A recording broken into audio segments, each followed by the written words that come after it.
I tell you what, guys, flipping houses with a tight budget can be very, very tough to do. But I'm going to give you guys a few tips to show you how to flip a house on a budget.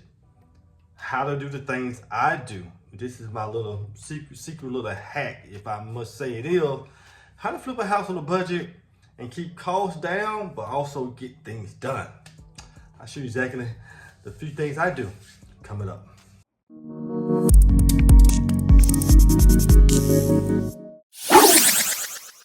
All right, guys, welcome here. This is Antonio here from Poppa Home, where I'm talking about turning properties into wealth by using the power of real estate.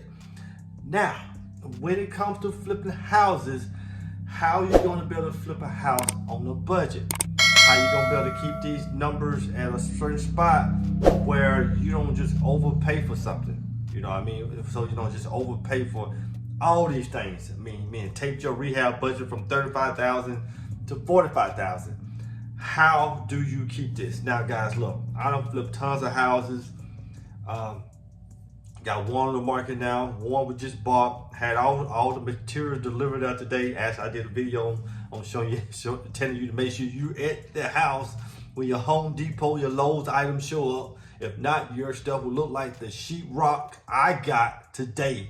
It looked horrible, broke it up. But they're gonna have to give us more for sheetrock for free and deliver it to us. And also, we're gonna keep that sheetrock. But anyway, don't tell nobody. So at the end of the day, I done flipped tons of houses and continue to flip houses, and pretty much know how we need to save money here. And how we need to save money just by thinking a lot more smarter about this thing, okay?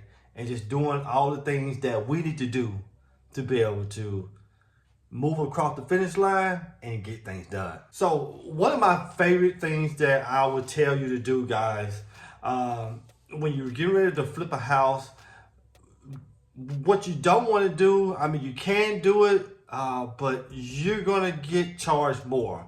And I always tell people are licensed to charge you more. That's it.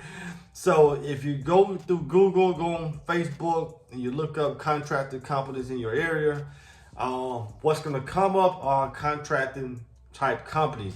You're gonna have a guy come out to the house. He's gonna be the main guy, and he's gonna have some guys that work underneath him. Now, these can be his personal crew, or these can be subcontractors.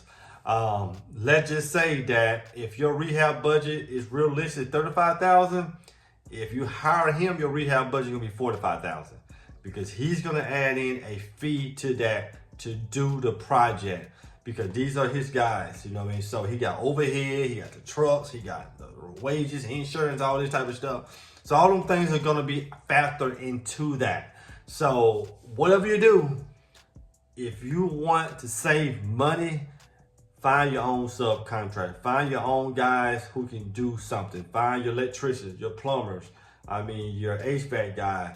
And sometimes your HVAC guy is your electrician. So, and your plumber is your guy who can lay tile. The guy, or you might just got a guy who can lay floors, painters. Find all these types of things. So over the years, that's what I have done. I have put together a team of people that can get things done for me. You know what I mean? A team of people. And they don't work for me. They just contract, independent contractor. So I'm able to kind of keep my money where it needs to be at. Get these flips done on time and on budget, even though I got to be more dialed into everything I'm doing, and versus just hand it out to a guy and let him oversee that. I'm able to save money, and saving that money means a lot when it comes to real estate in today's time. When it comes to finances, agent fees, and more, it means a lot by getting your own subcontractors. Now, the other thing that I like to do here is to definitely save money. Now, when you're dealing with your subcontractor or just dealing with a GC, is that, remember, guys, do this. Separate your materials from your labor. Always separate that. Because when I'm talking to my subcontractors, I want to know how much it's going to cost for you to lay those floors. How much it's going to cost labor for you to paint the house inside out. How much it's going to cost plumber to take that copper pipes out and put those PEX pipes in, and also install those features. How much it's gonna cost to install that dishwasher? You know what I mean? Them toilets, that tub. How much that's gonna cost your labor? What you don't want to do, guys, and let one of your guys add your labor and materials all into that. You just don't want to do that.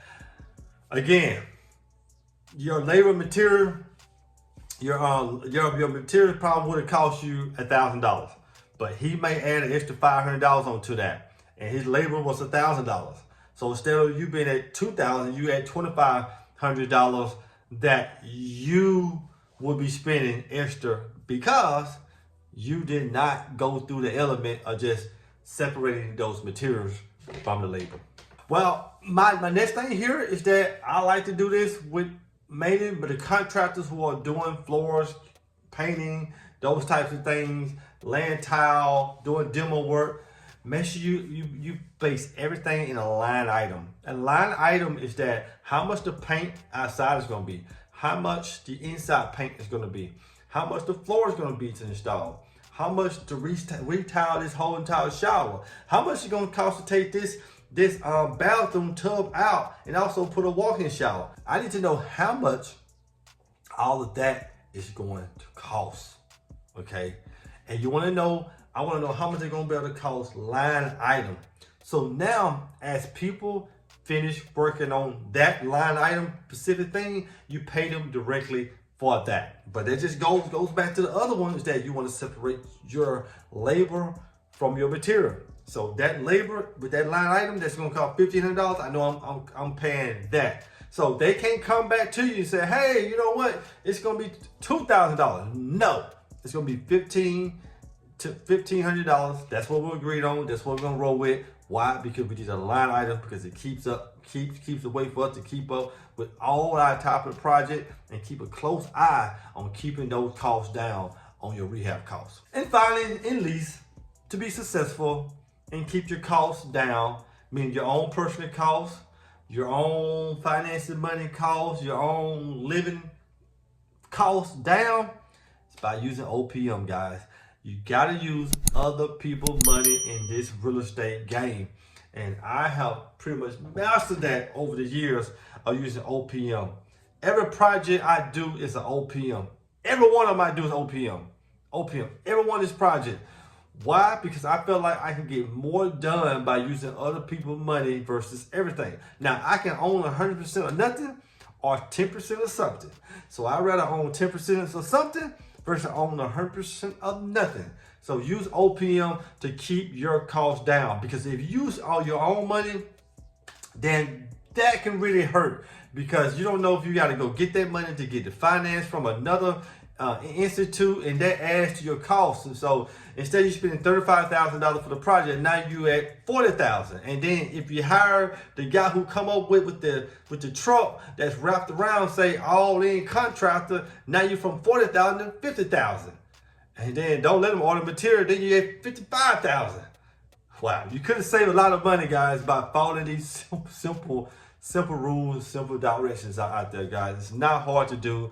But if you want to be able to keep these costs down, use these hacks that I use every single day. It's not hard, but you have to stick with it. So do me a favor before you get out this video. Like the video, hit the thumbs up so we can share this video with the masses out there in the YouTube world. And also leave a comment. I'm here to answer all you guys' questions. If you got something on your chest about real estate, ask me. If I don't got the answer, I'll find the answer, but I'm pretty sure I have the answer, guys. I'm not trying to toot my horn. I'm pretty sure I have the answer. And finally, but not least, subscribe. Come here, subscribe. This is how I'm able to keep this YouTube channel going. I do this stuff for free, guys, just to give you the knowledge. Pass it on so you can be successful as well. Let's do deals.